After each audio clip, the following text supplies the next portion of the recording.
Hello, and welcome to the 44th episode of the Powerless Podcast. In this episode, I talk to Superdestroyer, which is an anonymous solo artist who makes a mix of synth and very electronic ambient music with punk rock. I kind of state in this conversation that I think this music sounds like a mix of ambient electronic music and no effects. I think that's a pretty good encapsulation of it. Obviously, there's a lot more to it than that as well. There's a lot of different genres in this music. It's very interesting, very wide spanning in the influences.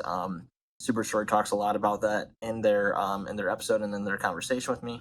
We talk a lot about politics in this. We talk a lot about media and communication breakdowns and all these different things that really contextualize modern conversation in politics. Also, how punk rock and a lot of alternative music really influenced this artist's ideology, worldview, and what kind of brought them to their belief system now. We go through the latest releases. At the end of this, you will hear the newest track from Superdestroyer that just came out on the 10th, I believe. So this should be out the next day after that. So definitely check that out here. Check it out and give Superdestroyer a follow on all socials. Those will all be in the notes below. And just, I really appreciate this conversation. It was absolutely awesome. If you watch the video, as I said, this is an anonymous artist, so their face is blurred through the entire thing, but still have a video portion if you want to watch it on YouTube or Spotify. If not, it'll be audio everywhere else, which you already know if you're watching this, I guess. Remember to follow the podcast on all socials at thepowerlesspod. Email at thepowerlesspod@gmail.com. If you want to be on the show, if you have constructive criticism, if you want to tell me and this artist how much our beliefs are terrible and you don't agree with them, and then I can laugh at the email later. But feel free to email me there. Support on Patreon if you like the show. It's $2.50 a month. I'm hoping as things go on and I get better with editing these and having kind of a quicker rollout that I can do some bonus content there soon. So that'll be kind of fun. But yeah, just follow all those different places. All those links will be in the notes as well. So just go to the links if you want to find something from this episode. And last but not least, the last thing I'm going to plug here, especially with this being a more politically charged episode, is talking about ceasefiretoday.com. Please go there. Please contact local officials, congresspeople, senators, the president.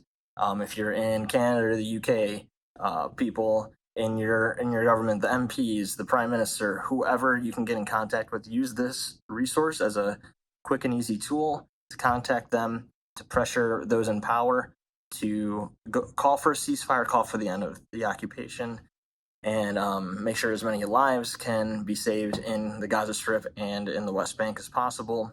As of this recording, over 30,000 people have been killed in the Gaza Strip alone since October 7th. And it just continues on from there. Over 90% of those are civilians. Over 12,000 are children. This is something that clearly needs to stop. This is something I will talk about every week.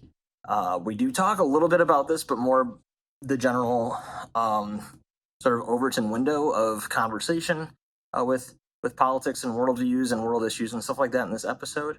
But again, I just wanted to share this as I will every week. Make sure to go to ceasefiretoday.com, join a protest, call, send in emails, whatever you can do to help do whatever we can to stop this escalation of violence and what internationally is being called a genocide from continuing to happen to the people of Palestine and occupied Gaza and the West Bank.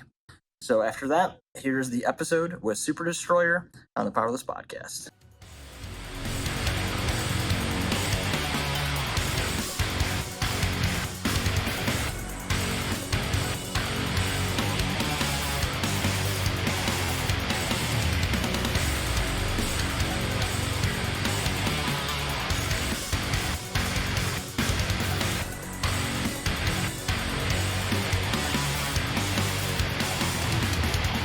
I'm here with John from Superdestroyer, which from your description you have on Spotify is a surrealist punk act that makes fuzzy songs about the collapse of the American psyche.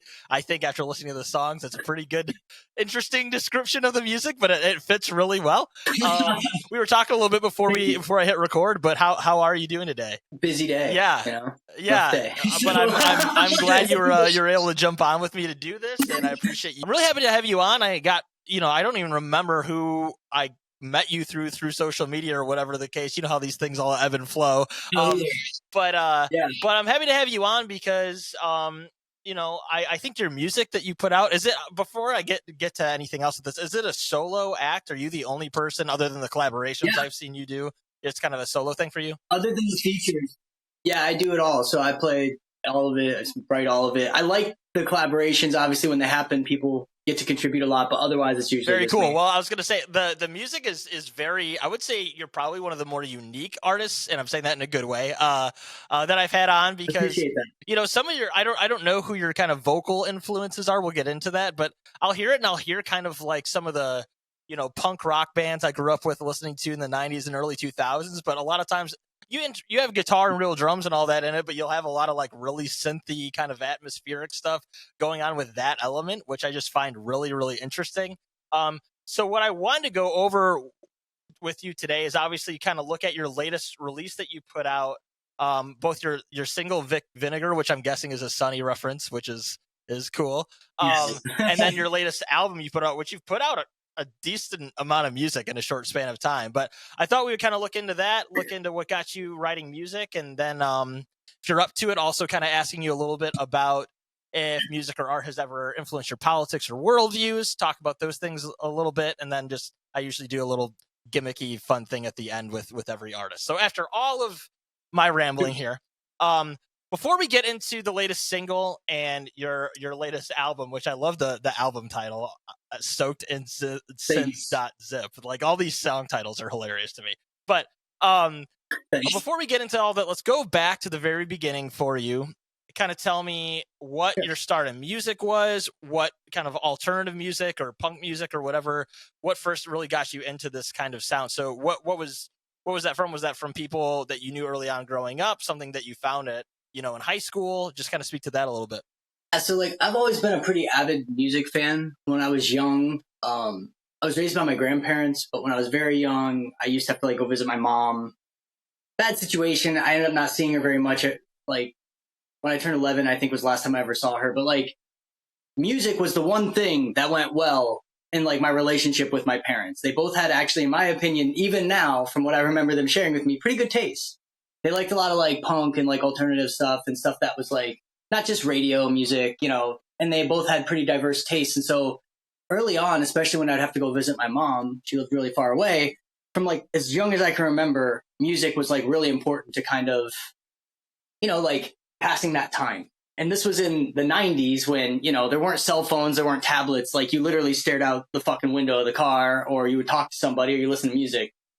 And so music kind of played a big role there. But like, as I got older, obviously with what I just shared, I probably wasn't the happiest teenager anyone could ever be. I was a little angsty. I got really into punk, and that kind of got me more into music and into politics, actually, like, because of the fact that like punk at the time, like Rock Against Bush compilations when I was in high school and stuff were very like popular. That was like a newer thing. So like that kind of, they were very well entrenched with each other, and that kind of got me interested in both simultaneously, and like one along with the other. And so, I got really into punk, and then I got into like grindcore and hardcore and every version of heavy alternative music you can imagine. I went to the shows, I went in the pits, I got, people gave me black eyes or whatever. Like, it was a good time. But I also always really liked, like, in high school, I got really into house music, like when I was like 15. And that kind of came from when I was a kid, from like my mom. I always kind of liked that kind of stuff too. And so I got more into it, and I like went on this kick, and then I got really into hip hop around the same time too.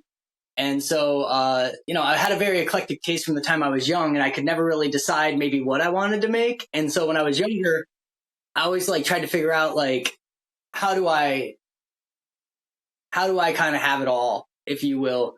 But I didn't really know how to play a lot of instruments. I had learned piano and been playing piano since I was about 7.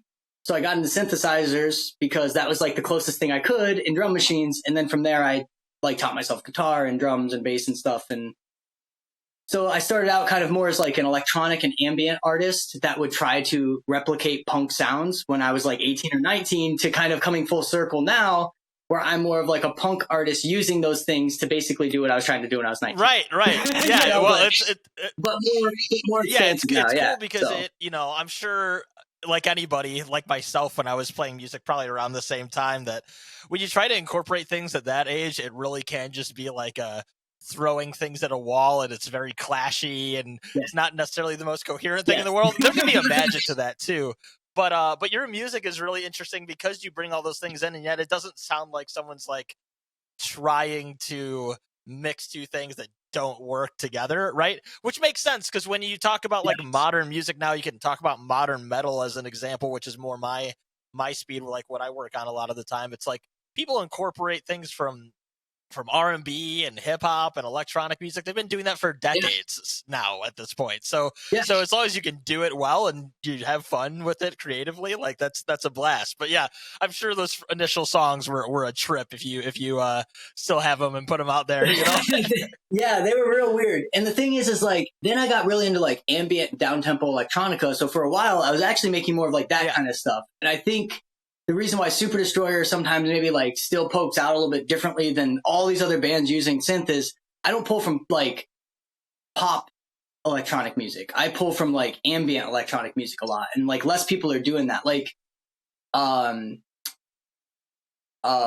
Dutch Masters just put out an LP on the 1st, and their ambient influence in that music, her ambient influence in that music is like so, like it's so perfect. Like it nails it, and like. That kind of sound I don't see a lot of, and that's why that project actually sticks out to me even now. Like I've listened to that album probably 25 or 30 times. What is it, the 4th? Yeah. I mean, like that sound is still like I think underutilized in a lot of music because like it's very easy to ignore, but it's hard to actually make ambient music like matter in a song by its nature. It's ambient. Right. You know what I mean? So it's like you kind of have to like ebb and flow with it. And so like when I was younger, I used to produce more ambient electronic music. And the way I write my songs now is the same way I would produce those electronic songs, where I work more on loops and like textures versus necessarily like riffs or like hooks. I try to kind of like follow like layers and stuff. So I think that's like, I learned kind of how to do it, but I think that's also why it doesn't always feel like I'm trying. Cause like I kind of just go with the flow of whatever I'm doing. I kind of treat it, I produce it the same way, no matter what instrument I'm kind of using. It's all kind of the same approach, that makes sense. And it also makes sense when you talk about kind of doing something from those standpoints and also incorporating punk, that like even like the length of your songs, I think for a lot of them that kind of adheres to, not that you have some songs that are like 3 minutes, 3.5 minutes long, but then you've got a lot of them that feel like full length songs that are under 2 minutes. I think your last album is 9 songs and it clocks in at about 18 minutes. Right, which is both like very punk and also can be very like electronic music as well, right? So especially when you're talking about the ambient stuff, where like it can be the same textures on loops and just kind of building for a relatively short period of time. So that's really cool. Just to go back to a little bit of what you were talking about with, because I had brought up, we'd talk about this later, but we might as well talk about it now, that you got into punk music and politics at the same time, because a lot of music, I'm guessing we're relatively around the same age. That those early 30s. That the Rock Against Bush albums were out there. It was an interesting time because like you and I could talk about this a bit, but it seems like mainstream sort of punk or rock bands will get really political during a Republican president, and then they kind of quiet down for 4 years with a Democratic one. That can happen a lot. But during that time, there was a lot of really good, really big bands, and I'm not saying all bands are like that. There's plenty of examples that are not like that. Right. But in the mainstream, you see it a lot kind of play out that way, where it would be easier to find political music at that time, I guess is what I'm saying. So what were a few specific bands or specific songs, or if there's stuff outside of music as well that kind of informed your politics to kind of go to like that sort of left-wing direction? Yeah, so Rise Against was a big one.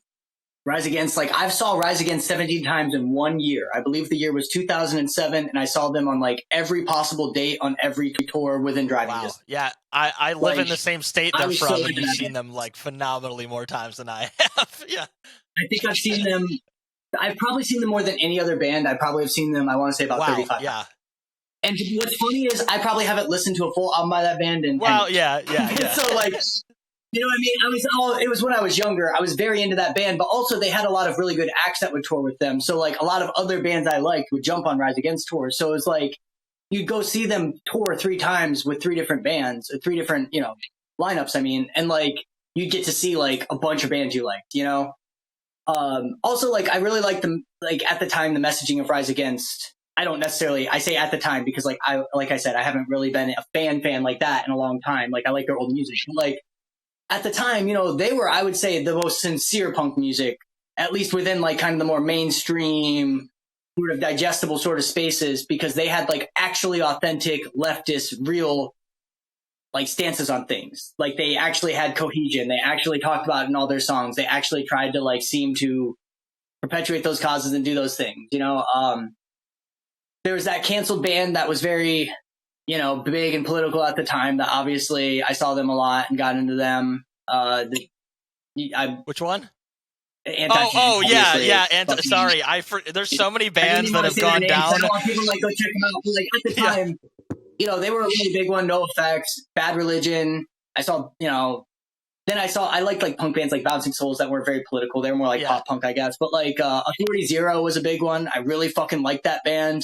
I don't even know if very many people know what that band is, but they might be one of the fastest bands I've ever heard. So they have like a 3 full verse song that lasts like, I think it's 1 minute and 20 seconds because he can sing just like fast.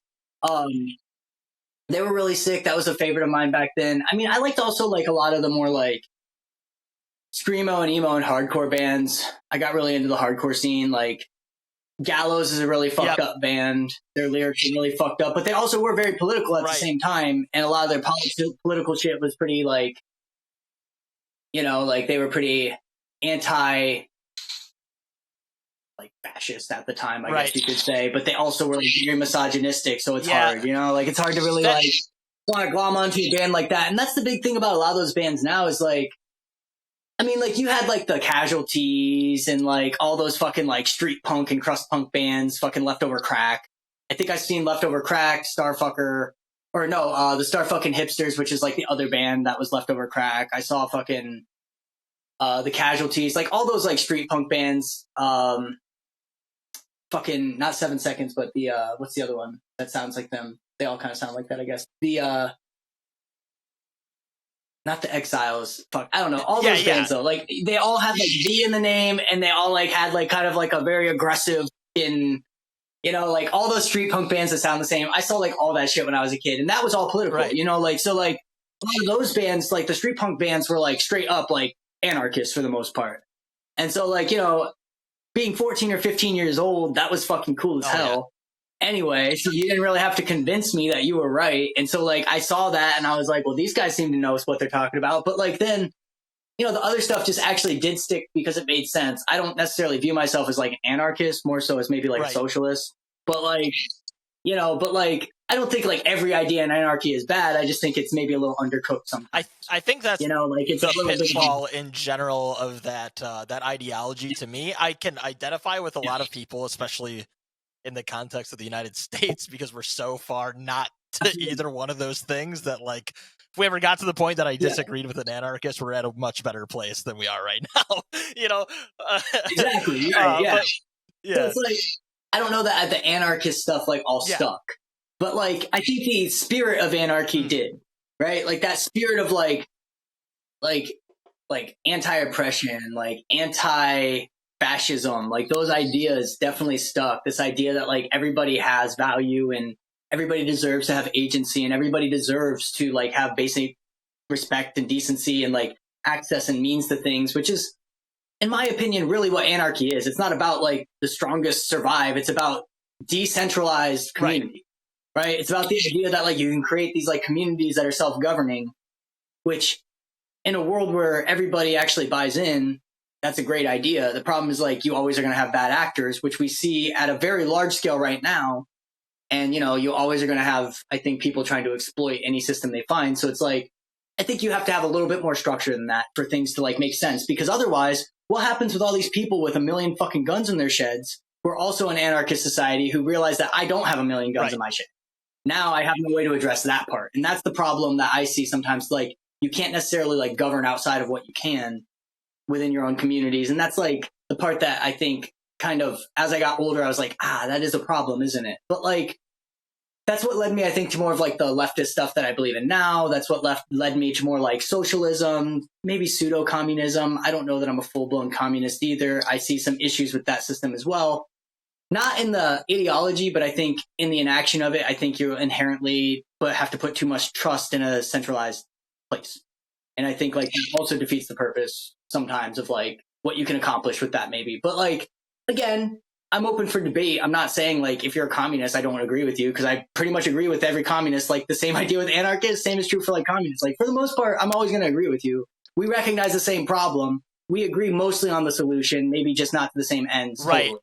You know, it's like, and I think that that's like the part also that's good that people miss out on though, is like, you need to have all three of those. You need to have the socialists, communists, and the anarchists in a room together to figure out what to do differently, because they all have good ideas and they all have some shit that maybe in its perfect form wouldn't work in practice. Right. And like, I think like that's what those communities used to kind of foster, right? Like bringing these kind of overlapping but different perspectives together. It was also in the early 2000s, you're the same age as me, right? Like that was like one of the only places I can remember going to where diversity was addressed or considered important, where people were talking about like oppression and oppressed people, and like the fact that like, you know, like not everybody actually is given the same rights in this country, or people are not all treated equal, or, you know, starting to address some privilege. Now, on the other side of that with punk, you get all these fucks who do the opposite, because the other side of punk is that like it's the people who think that punk rock is supposed to be offensive. Yeah. Like I think a perfect example of that, even though this is like not something that like it was overly meaningful, it was just funny to see, as I'm sure you've seen, as someone that probably has seen as like the abyss of online discourse as it is, was the thing on, did you see the thing on New Year's Eve with Green Day and like the American Idiot redoing of the lyrics? And yeah, I everyone like in that conversation that was having that discourse was insufferable, because it was like, song's cheesy, right? Like cheesy ass song, right? That it worked on the 14-year-old when I was 14 right. and it came out, but it like it doesn't work on me as an adult. Like it is, I see it. Yeah, like, but then people just like losing their goddamn minds on like the right wing aspect of it, about them changing one little lyric, where like the real lyric was like "Redneck America." It's like they didn't. It wasn't like this big change. Like, what did you think Green Day was like? They thought Green Day was singing about the new, like the media or something in that song, and it was just like. But then people were like arguing on the other side of it, like acting like it was some courageous thing, and it's like, this was like on Ryan Seacrest New Year's Eve on TV. I'm pretty sure this isn't some revolutionary statement, dude. Like, chill, you know? Yeah. And that's where like I will say that like I think that's what like Twitter and social media has done, is they've turned everything into a point of discussion, but they've also like watered everything down to this point where there's no like substance to it. So like we are all, and like again, like I'm not like one of those dickheads who's like, you're on fucking Twitter, so your point, you can never make a valid point. Like, yeah, you can. You live in a society where things have to exist. Like sometimes you have to participate in things you don't necessarily think are good or healthy or normal or whatever, because they are in fact still the ways that people communicate. Like, right? So like we all live in a hyper-capitalist society. We all are participants, whether you want to be or not. If you reside in this country, you are participating. And that's more important to know than it is to try to say like, I'm avoiding this thing on principle. Like boycott things that are supporting Nazis or fucking, you know, supporting the bombing of Palestine. Sure. Like don't pay those, don't give those companies money. But at the same time, like, yeah, I use Twitter to try to counteract all the stupid shit that people say on Twitter. Right. But like what's happened is we've kind of dragged these things that were never considered important topics of discussion, things that have never been taken seriously in the entirety of the human history, things that 20 years ago, if people were yelling it, everybody would have ridiculed them. Because of the social media, we're allowed to treat that as if it's serious. And what that's done is like literally degraded us into a constant state of mental health crisis. Like we literally don't live in a reality as a society. We are like almost untethered to any form of like objective truth. And so like what's happened is that's created this whole new landscape where we're watching all these fascist opportunists and people who are political operators and hyper-capitalists who see the opportunity in exploitation. People who are experts at exploitation came in and they fucking utilize that better than we have. Right? So like Elon Musk bought Twitter because he's an expert at exploiting poor people. Why do you fucking think he wanted to own Twitter? Because he watched unions organize on Twitter, so he fucking bought it and made it illegal to, or like you can get banned for calling somebody a fucking fascist on Twitter now. Why? Because the people who think certain people are fascists are also the people starting unions.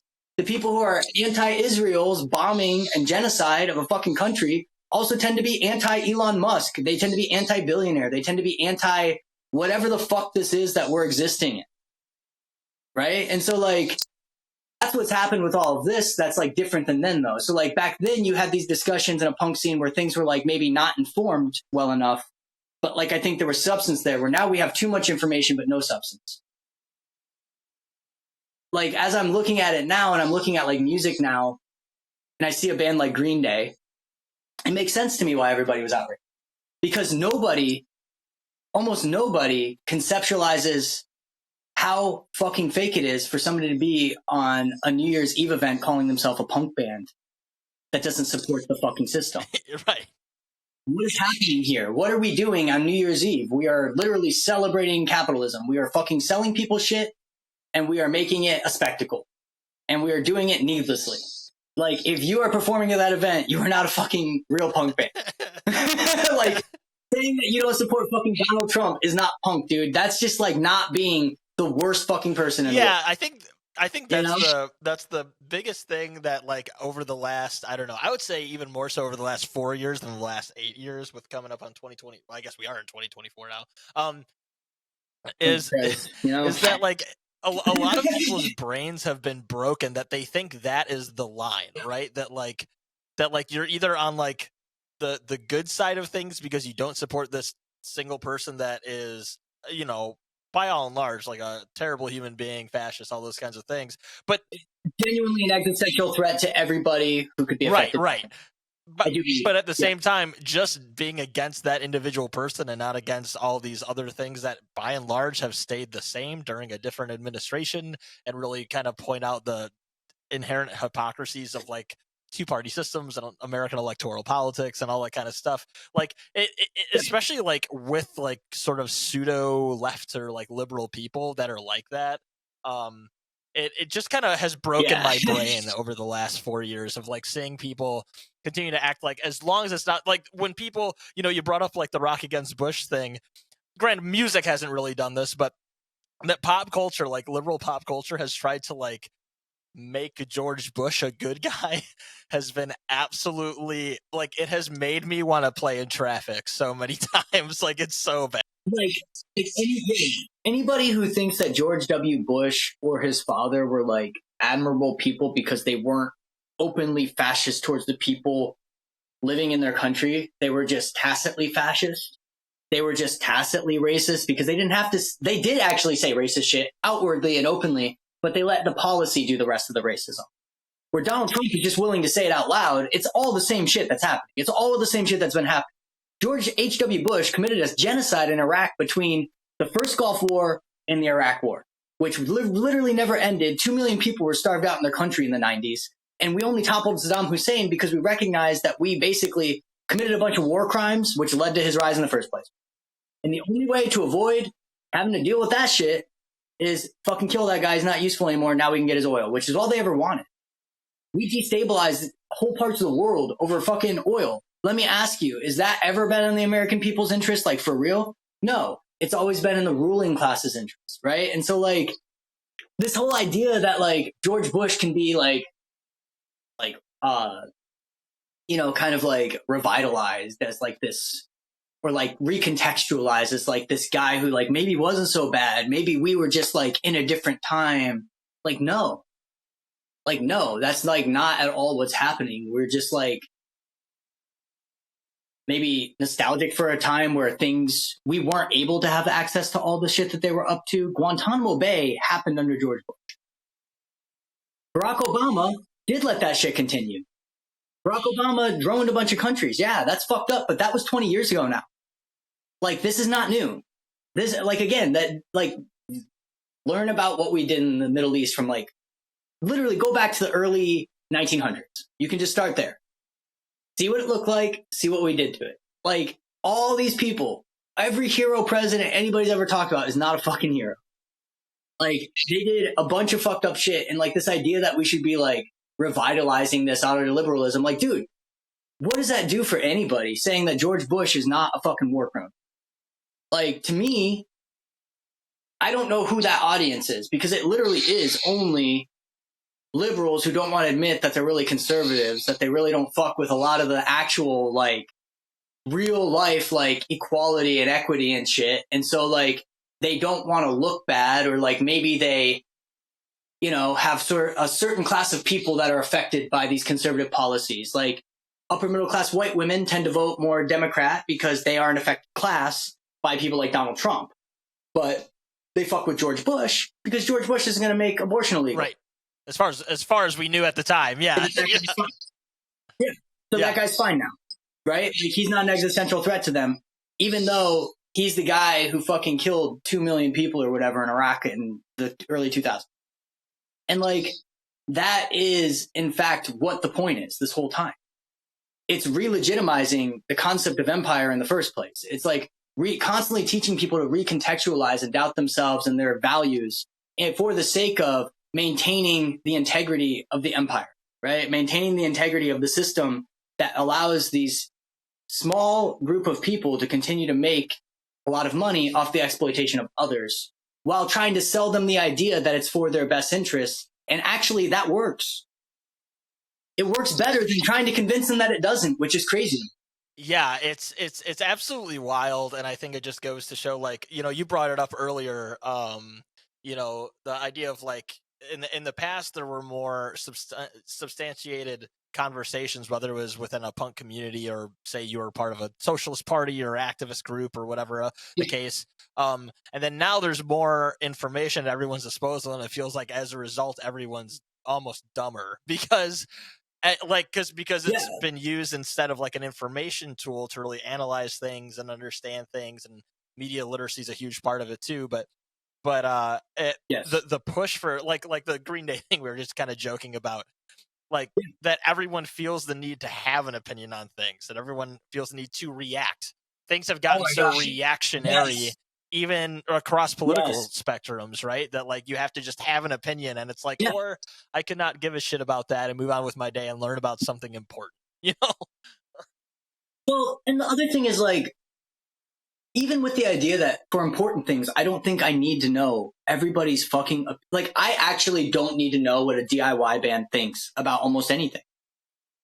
Like, you aren't an expert. You're consuming a certain amount of information from certain sources that maybe I also utilize, maybe I don't utilize, maybe they're reliable, maybe they're not. As I told you before I came on here, I'm quite literally a literacy expert, so I tend to be able to discern, you know, kind of like the places maybe you can trust and the places you can't. And like, I used to have to teach that to people, right? So like, but like a lot of people, like you said, don't possess that. So like, I don't even think it's always like it's not ill-intentioned. And I get why everybody wants to do it, because we've kind of created this like panopticon of fucking holding each other accountable. But it's almost gotten to a point where it works more like a prison than like a way to maintain a certain value system or maintain a standard, right? So like we went from like self-policing each other to maintain certain standards, safety standards, to, you know, maybe prevent insidious or extremely harmful ideologies and values from like permeating into mainstream or the subcultures that you participate in or communities or whatever. And like we've kind of turned it into like a way to get retribution. Like I feel like the word of the decade is revenge. Like everybody is more worried about, like you said, reacting, right? Revenge is a reactionary thing. Revenge will never change anything. Revenge inherently cannot lead to change. Moving forward, moving past it, not reacting, but instead creating something new is the way that you create change. And again, that's an insidious aspect of what's happening here. That's why people like Elon Musk want to be involved, because if you're reacting to him, you're never doing something outside of it. He's always going to be able to control what you're up to or what you pay attention to. That's how they've been fucking with us for the past I mean, really since the advent of like modern televised and visual media, but like certainly in the internet era, it has been heightened and ratcheted up. And like, you know, like it is silly and it can be really fun and funny to like sometimes at some levels to like have these large discourses, or like even really enlightening to like see people's different perspectives. But the problem is it's so policed and you're not allowed to be wrong and you're not allowed to disagree. So it's not actually a discussion. You have to be able to understand the cognitive dissonance between two perspectives in order to understand why you disagree and maybe why you're wrong. Or like maybe how your idea is too, you know, like rigid or inflexible, or, you know, it's too broadly applied. It's not bound to context enough. It's not localized to certain communities enough, whatever. Right. Like, and so I think like the internet has this thing now where like we flood the zone and we also take all those people who maybe are reactionary because of what's available to them, but also aren't just reactionary. They're also accidentally spreading like disinformation and misinformation because we don't have those reliable things. And that works to like people like Donald Trump, Elon Musk, fascists in general, fucking all these people. It's easier to, when you have a reactionary society, you can spread misinformation very quickly as long as people agree with it. Right. Yeah. And that's what happens on the left. You see right wingers have figured that out and they're starting to spread misinformation about things that leftists care about, to then go back around and try to delegitimize their perspective in the first place. Say like, they were fucking crazy. They're just making shit up. We never did this. This didn't happen. Right. And like on the right side, they just tell you shit that you plain, somebody could fucking punch you in the face and you could literally film it. You were there and you have a video of it, and they'll convince you in 2 years, if you agree with them in the first place, that never fucking happened. I mean, that's, yeah. I mean, Like- I was, you're right in ball with what I was thinking about when we first started talking about this too, that like, that whole idea too, it's even gotten even more insidious lately with like the monetization of things like a microblogging website like Twitter, where people don't realize like that are left wing or activists or people that do things outside of Twitter, like do real activism and real work, but they're engaged in that kind of discourse. And then those people, like you just said, will do like what I call like rage baiting or rage farming things, where they literally say things so that way it gets to like a left-wing audience that shares it and comments on it and like quote tweets it and talks about how terrible it all is. Meanwhile, the whole idea was for that to get shared, for them to get all this like hate at them, and then they get money for it, or they get additional exposure, or they get other reactionary people to see them and find their accounts through those things. And it's like, if everybody ignored the fuck out of those people, like most of the time, obviously sometimes some people say some things that you need to call them out on, especially a guy like Elon Musk, I think is a little different since he owns the goddamn website. But everybody sees it anyway. Right. It's the difference between if everybody's going to see it anyway. It's like Donald Trump. I don't think everybody needs to give it attention, but I don't think you're inherently changing anything if you react to it per se. I mean, I think early on we saw that we did, not we, but like, I guess our media did, like they created that monster, but they wanted it. And that's the other insidious aspect of like this neoliberalism and this like hyper-capitalist sort of perspective is like catastrophe is more profitable than peace.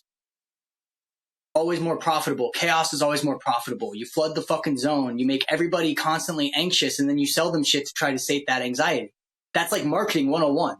Make your product feel like it's going to be life-changing. Make it feel like they have to have it. It's going to validate some aspect of somebody's existence. And when you live in our society like now, like, holy fuck.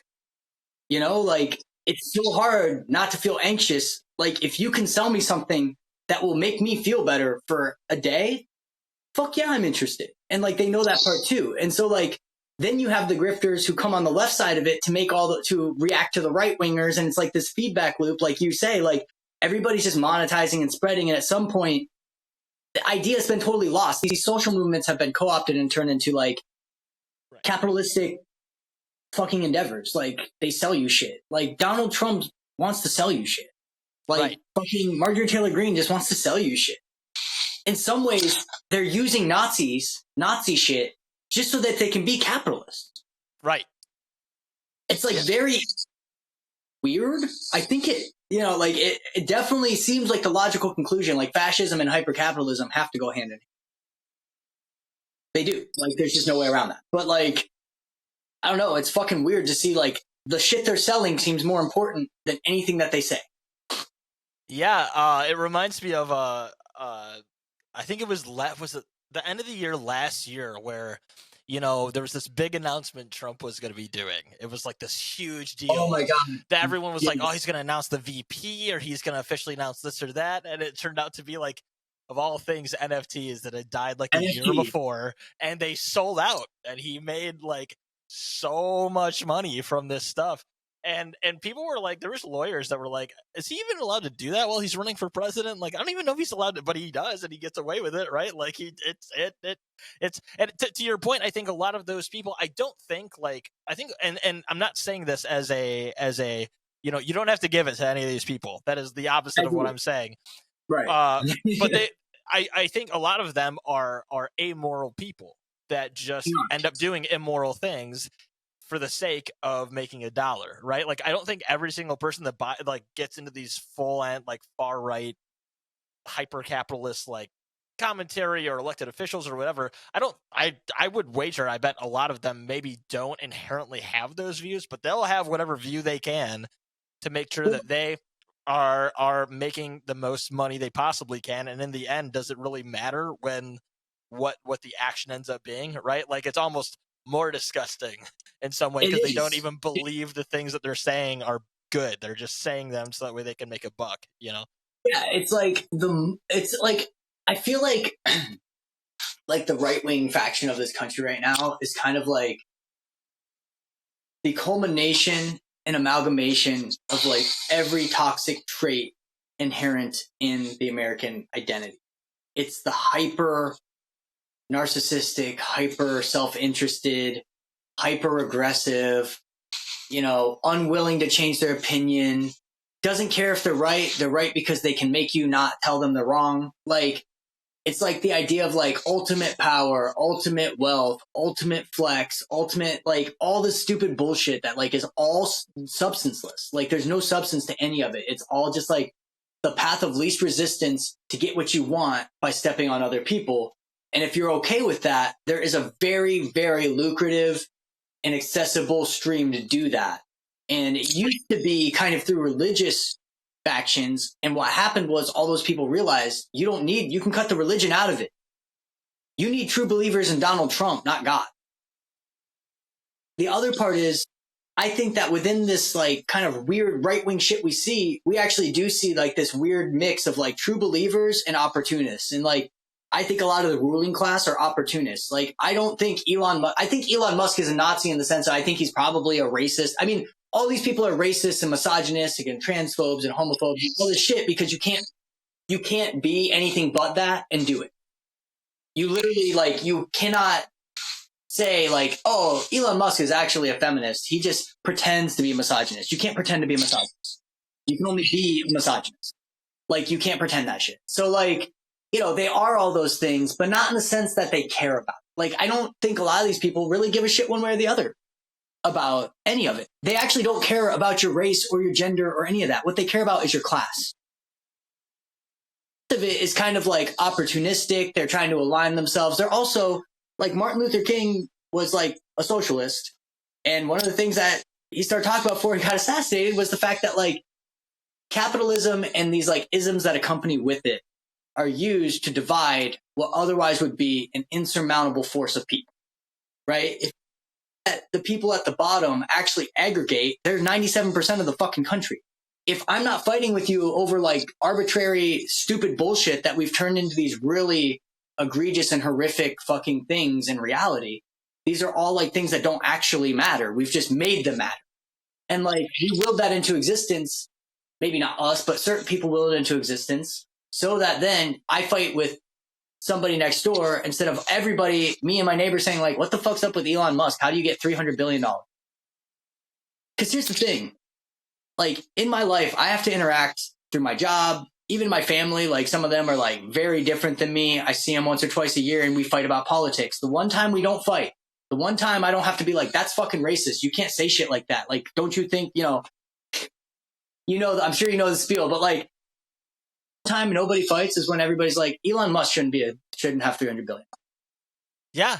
Or, if you talk to somebody that's maybe more of a like conservative laborer, or even owns a small business but isn't like sleazy small business owner, right? Like it's just somebody that like owns a company or whatever. You get them talking about like being oppressed by like say like where I'm from, where there's like a big farming community, Monsanto. You bring up Monsanto to like a conservative farmer, you're gonna hear them sound like Karl Marx in about I was gonna say, you're gonna hear minutes. somebody sound like a fucking leftist for 10 minutes, and that's what's interesting. And so like, obviously like, I don't tend to like associate with people who are like racist and shit, but I also don't necessarily agree that the best way to handle that is to totally disengage, because they do live in a feedback loop.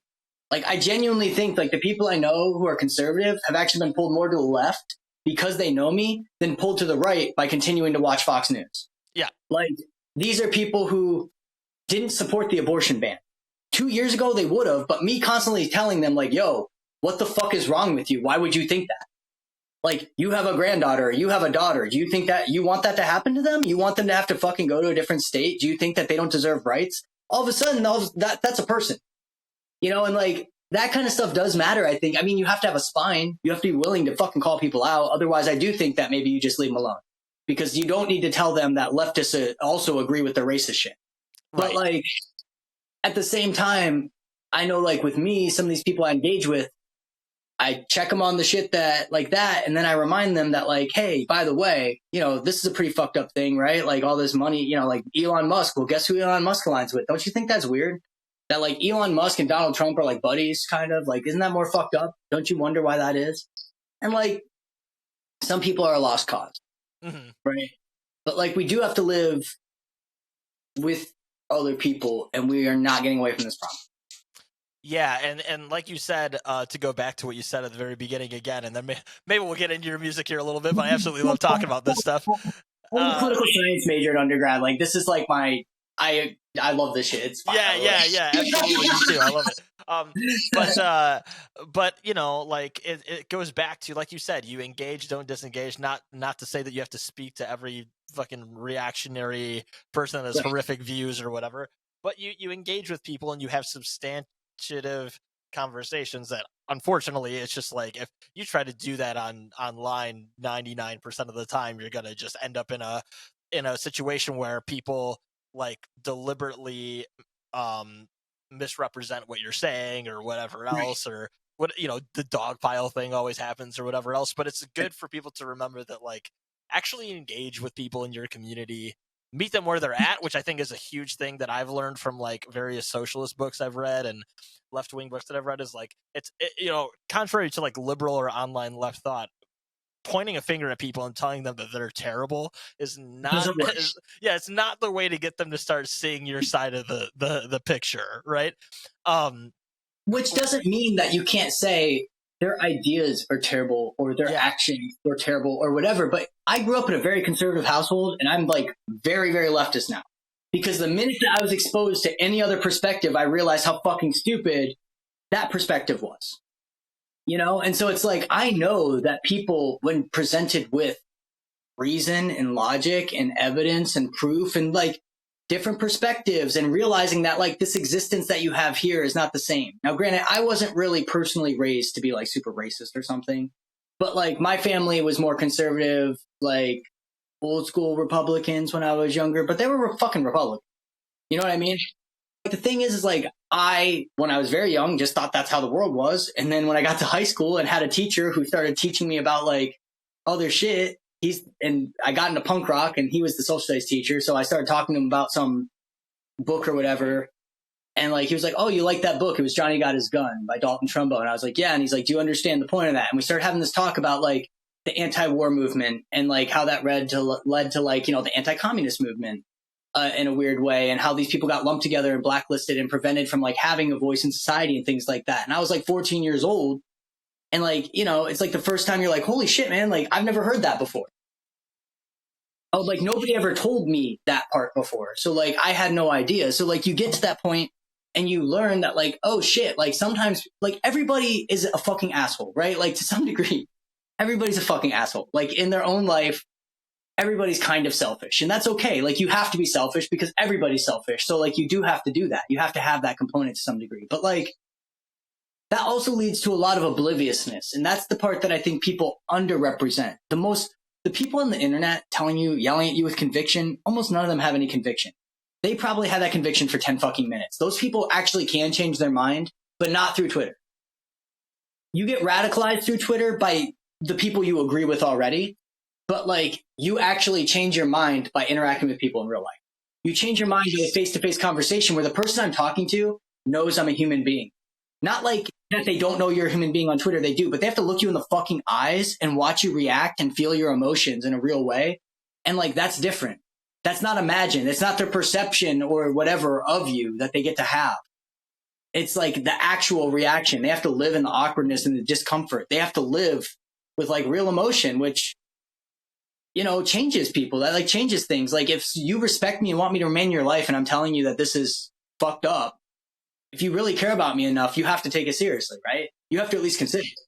And like, that's the part that I do tend to like, not like when I see like, tell your family to go fuck themselves. Like, yeah, I mean, like racists should always go fuck themselves. But like also, who's going to make that person not racist if every person who isn't racist tells them to go fuck themselves? Who's having the conversation? Because it's not the people that they already think are bad. Like those people cannot convince them. They don't believe that that person's opinion has any weight.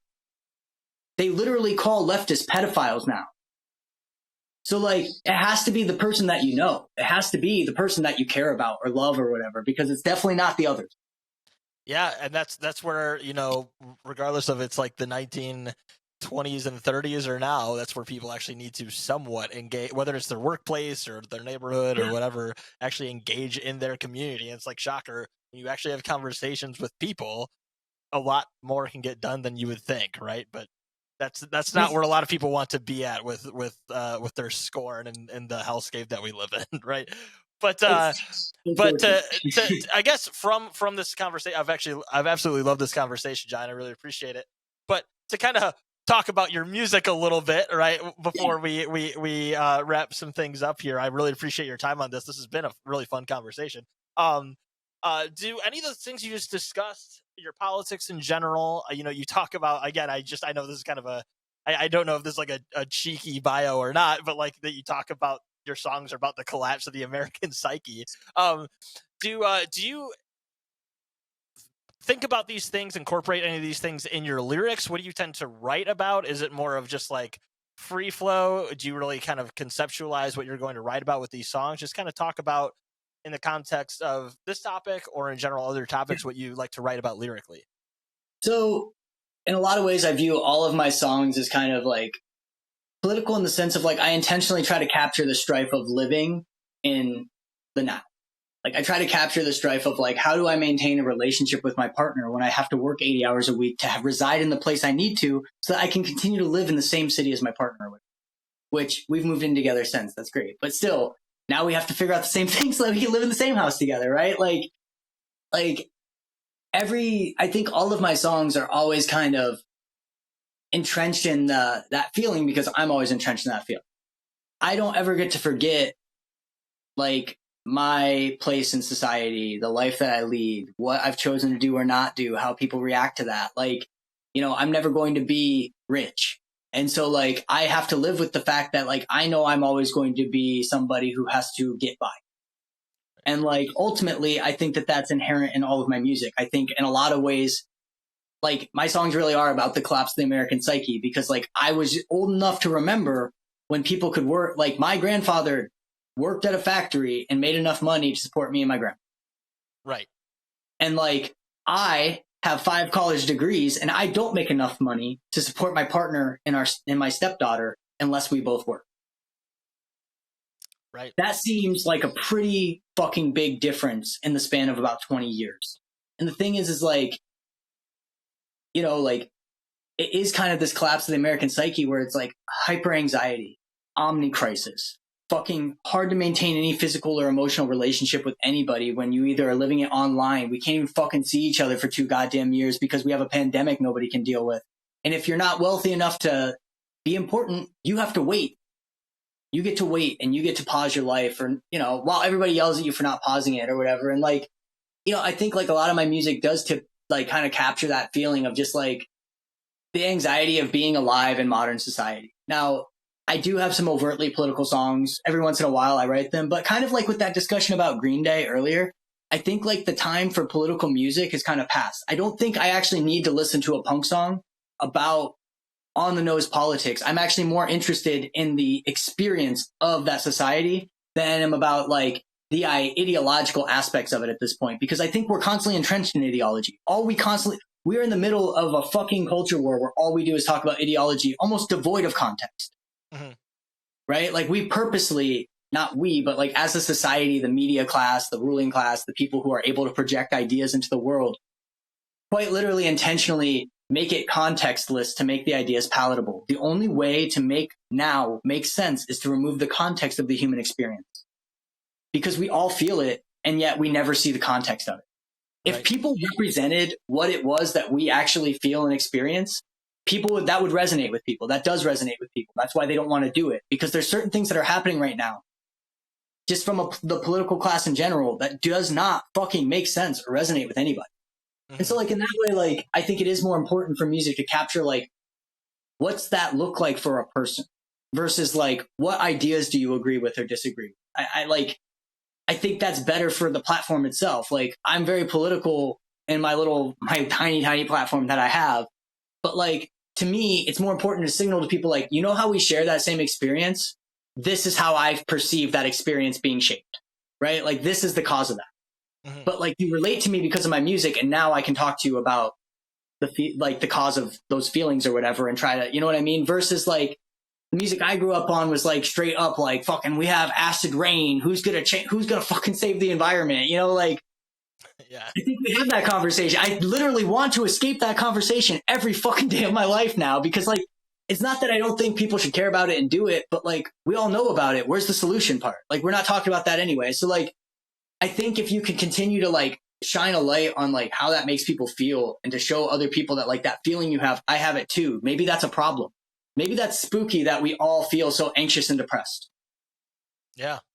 Right? Like that's spooky. And so like for me, I think a lot of the music comes from that. I try to focus on sort of like, I always tell my partner, because my music is not super positive, I feel like I have a very strong, positive, and healthy relationship with my partner. I very rarely talk about that in my music, but it's because like I don't need to like vent that out and get that out of me. I also don't feel like that's an experience that I need to connect with people over. Like yeah, I'm more worried about like the other side of it, the stuff that like doesn't make sense to me, the things that are hard. And so like I will say that's always there. And then I do pick like themes and shit. So like Soaked in Synth was very much about like this internal fucking dialogue with myself, being trapped in this very house here. And like kind of this idea of like being very indoors in liminal space and struggling with kind of like anxiety and depression and these like negative thoughts. And again, very characteristic of sort of the society we live in. Don't Try by Superdestroyer was, I think it starts out with a student loan call, right? Like, because that's the source of a lot of my anxiety. Right. Yeah. Right.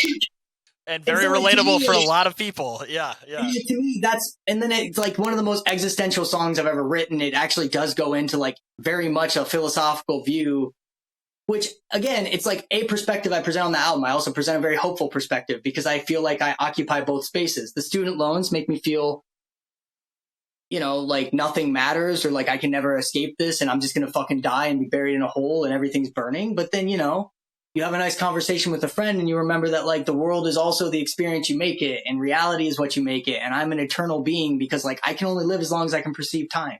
Time will be as long as I'm alive. Yeah. And then you're like, well, that's kind of cool, I guess. And so like for that album, that was what it was. It's like this battle between like, do I think the world is fucked up, or do I think the world is beautiful? Do I think I'm fucked up, or do I think I'm normal, and that the world, that like just I'm reacting and feeling in a way that is just reasonable for the situation I find myself in. And all those questions, the answer can be yes to all, right? Like that's what I land on. Like the last thing I fucking say on that album is basically, I need a minute for me. Like, like I'm not fucking sleeping. I'm feeling really anxious. I need a fucking break. And like, I feel like that is kind of like Soaked in Synth, I think, is the most like maybe like concentrated album where I'm actually like exploring like ideas more than experiences. And I'm actually like looking at this and kind of like coming to a conclusion. And like, even if that conclusion is kind of like, fucking just need to go to bed, you know, like maybe I need to go to sleep. Like Goon was more about like my relationship with my family. Soaked in Synth is more about my relationship with the world and myself. Maybe like every album has its own thing. Like In Your Loneliness, Your Holiness, Big Surprise. It's about feeling lonely, you know? Yeah. Like, but like a lot of I always have like a topic. It's a mix of sort of free form lyric writing, kind of like stream of consciousness. I'll try to like start out that way. Like on the latest album, what is the name of the last song on that album? Oh my god. It's A Spontaneous Fit of Joy. Yeah. I kept wanting to call it Cartoon Demon. Spontaneous Fit of Joy. Like on that's literally everything is one take. I think actually the drums were 2 takes. Everything is one take. I wrote that whole song in 45 minutes. Nice. Yeah, very, very raw in that sense. That's very cool. It's very punk of you. Yeah. That's what I wanted it to be, right? And so like this album was originally supposed to be like an ambient hardcore album where I'm taking like ambient music and kind of layering like hardcore drum textures and shit over it and trying to like merge the 2 sounds together. But like that song, you know, was like the first song I wrote or whatever. But like that kind of governed the rest of it. Cause I'm like, okay, I do feel this way. What if I actually look at what happens next? You know, where like other times it's just, you know, a little bit more pointed, I guess. So like the next thing I'm working on is like, you know, also similarly, it kind of has an idea, right? Like it's kind of like, I kind of follow that line, but then like other songs on the album took me like days to write. Like it took me like a lot of weirdly Satisfied Crying, which has barely any lyrics in it and doesn't seem very revolutionary, actually required me to rewrite that song about 6 times.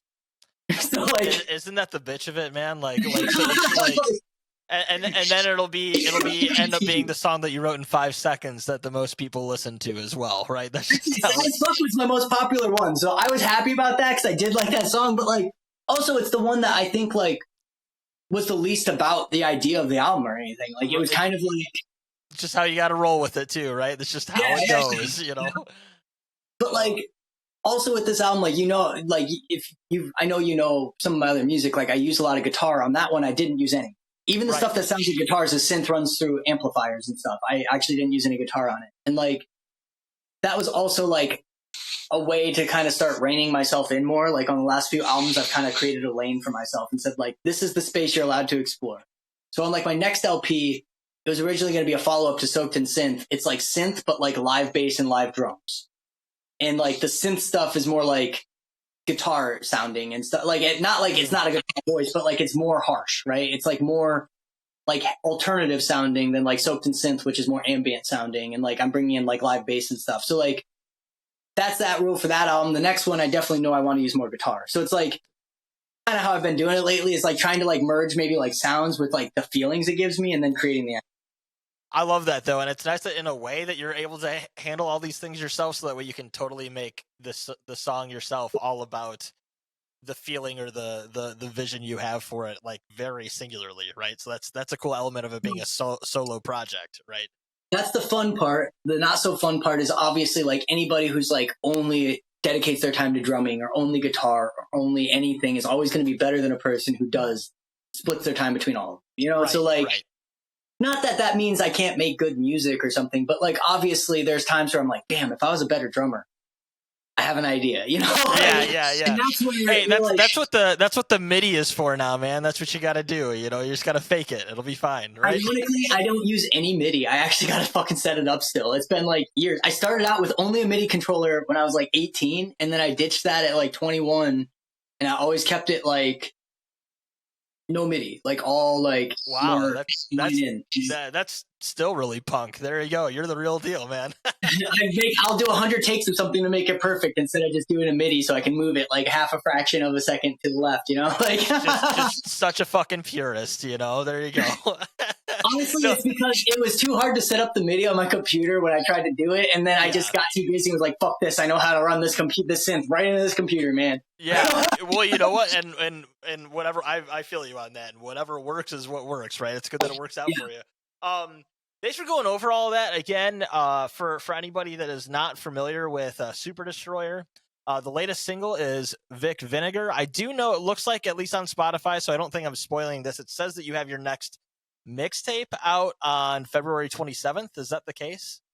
Yeah. So I'm gonna have 2 more singles coming out from the mixtape. I'm gonna have 6 in total. It's like either 15 or 17 songs. I'm still debating whether I want to cut these instrumental versions. But I have a single coming out on the 10th, which I don't know if this is going to be out by then or not. This will come out that day or the day after. Yeah. Okay, so if you're listening to this, please go check out Autumn of '84. It is like the most mallcore shit I've ever written. It's half acoustic, and then the second half just like gets super fucking heavy. It features Analog Heart, who has an EP out on the 26th of this month called User Pleasure Guaranteed, out on Lonely Ghost Records, which is the label that I co-own and run. And so like that's pretty exciting. And then I have another single coming out in February, which is the Pink Navel version of Outer Space Disco Lemonade, which was from Such Joy. So we took that instrumental, Pink Navel, rapped over it. It's really fucking sick. And that's going to come out February 9th, and then the album is out on the 27th. Very cool. Well, thanks for plugging all those things. One last question I have for you, and then I'll also ask you what song you want to play at the end of this. Maybe you'll want to play that single. I don't know. But I don't know if you know where I'm going with this. If you said you heard a couple of episodes, but say you were doing, I don't know if you do live shows with this project much. It's hard right now. I've done some few acoustic shows and I didn't love it, so I'm still trying to figure it out. Yeah. But okay, so in this instance, you don't have to kick anybody out of your band like I ask bands to do in this situation. But say you get to do your fantasy league rock band dream lineup of musicians, living or dead, doesn't matter who it is, right? Like could be somebody from the 60s, somebody from now. Set up your dream band for me. Who would be in your band? You got to get these people in too, so that we can start doing the live shows. Yeah, well, I was just thinking like maybe I should stick to DIY people because I could actually make that happen. Maybe. No, but you got to dream big on this. You got to go big with it. I'm trying to think of like, so I feel like Jeremiah Green from Modest Mouse, the drummer of Modest Mouse, loved his drumming. He passed away, I think, this past year. Actually, yeah, I think you're right. Yeah, but he was a phenomenal drummer. I really like his like drum style. I feel like his rhythm has just always been like kind of a big influence on me. So like I could see him being the drummer for sure. I'm trying to think of who else. I don't know, because like I'm trying to think of like what synth bands, right? Like maybe like Passion Pit. I feel like the original like member of Passion Pit, I forget his name, but like he would probably be really cool to like he could be the synth player. All these people, maybe we could write down together after. Let's see, bass. Honestly, I'm gonna say Nate from Cheem because I saw them recently and the bass playing is so fucking crazy. Like I just am always impressed. So like honestly, Nate from Cheem. If I could replace myself, I'd also replace myself with Sam from Cheem because and that would be sick. And for guitar, oh man, there's so many good guitar players. And I don't know that any of them really make sense in Superdestroyer. Like you can't have a good guitar player.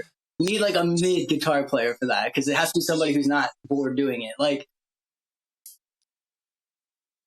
guitars to Joyce Manor because I love Joyce Manor. Honestly, I just like a lot of their guitar tones and shit were kind of like originally like I love that band. Them and Title Fight too. Like honestly, the other singer I would pick is like fucking Ned from Title Fight for sure. Like that was a like big influence on my singing. Title Fight and Joyce Manor. Like terrible. Yeah, great picks, man. Title Fight. I saw them here in the town that I live in at a coffee shop. Right, like 300 people there. Back in the day, they used to do those small shows. They were sick. Yeah, this was in like 2019 or 2018. Wow. It was the same place. Like I think they just like kind of sold themselves as a bigger venue because I got to see Beartooth and Stray from the Path there as well, and it was like a tour where they were going to like 600, 700 cap venues, and this one was like maybe 200, and they're playing at a coffee shop, But it was fantastic. Title Fight, amazing band live, so good. All right, to recap here, your dream band is the drummer from Modest Mouse, rest in peace, the Passion Pit synth player, Nate from Cheem for bass. You said Sam as well, but you can't replace yourself, but maybe they can be additional. right? Hey, my plan to go on tour is to have a different person learn my songs in each city, and then I can go watch them. Yeah, there you go. Play my songs for me. I want to mosh to Superdestroyer. I don't want to play that shit. Yeah, perfect. Then you got guitarists both from Joyce Manor and Title Fight. Is that what you said? Yeah, right? Yeah.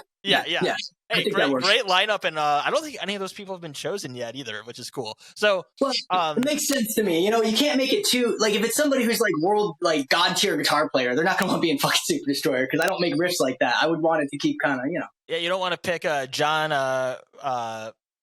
was I?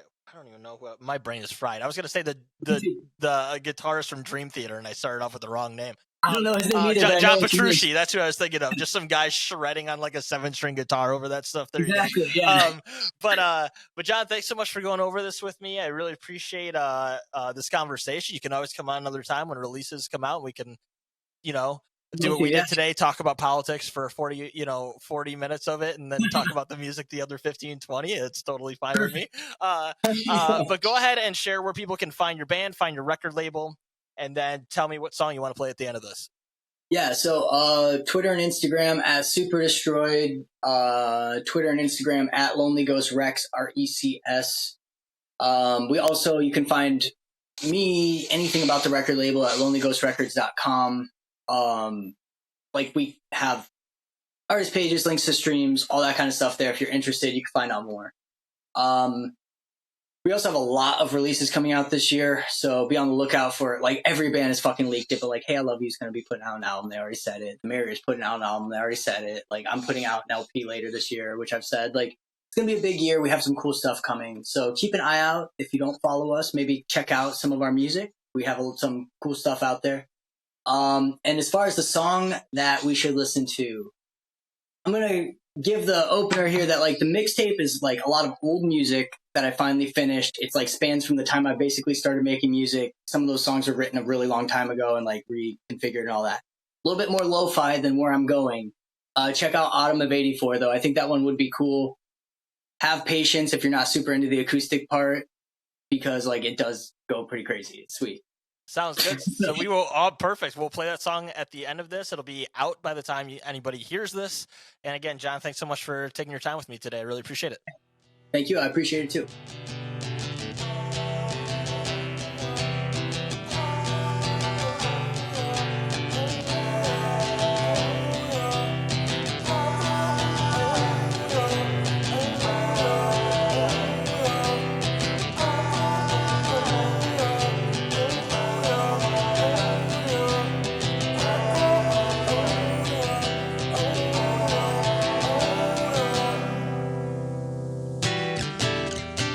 So we lay in bed, listening to Neverland, and I can feel the end floating around our heads. We said this isn't right. Sometimes I wish we'd fight, just to feel like we're still alive. And maybe I need to find someone who wants more than to spend time. I've been driving around for hours, haunting suburban landscapes at 2 a.m. As aimless as the drifting leaves across the streets in autumn. There's a haunting beauty to the end of all things that surround us.